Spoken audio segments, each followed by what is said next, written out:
Hello everyone, నేనేం తింటున్నానా అని చూస్తున్నారు కదా. నేను ఈరోజు అబ్సల్యూట్ బార్బెక్యూకి వెళ్ళాను.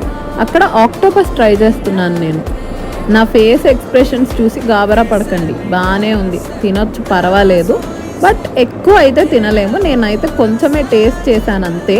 ఇలా చేస్తున్నారు చూడండి ఆ ఆక్టోపస్ని, దాంట్లో ఇంకా గ్రీన్ వెజ్జీస్ అవి యాడ్ చేసి ఏవో సాసెస్ అన్నీ మిక్స్ చేసి ఈ ప్రొసీజర్లో చేశారు. ఇక్కడ ఉన్నాయి చాలా. ఈమూ బర్డ్ ఉంది, ర్యాబిట్ ఉంది, డక్ ఉంది. అన్ని మనం ట్రై చేయలేదు కానీ ఆక్టోపస్ అయితే ట్రై చేశాను అనమాట. నేను వెళ్ళింది మండే అవడంతో మొత్తం అబ్సల్యూట్ బార్బెక్యూ అంతా ఖాళీగా ఉంది. హోటల్ అంతా మన కోసమే బుక్ చేశారు అన్నట్టు ఉందన్నమాట. అక్కడక్కడ కొంతమంది ఉన్నారులేండి. ఆ తర్వాత వెళ్ళి కొంచెం biryani, fried rice, chilli chicken ఇవన్నీ తెచ్చుకొని తింటున్నాను నేను. ఇవన్నీ యాజ్ యూజువల్ కామన్ ఫుడ్ ఐటమ్సే కదా. ఫైనలీ మంచి desserts, gulab jamun with vanilla ice క్రీమ్తో ఫినిష్ చేసా.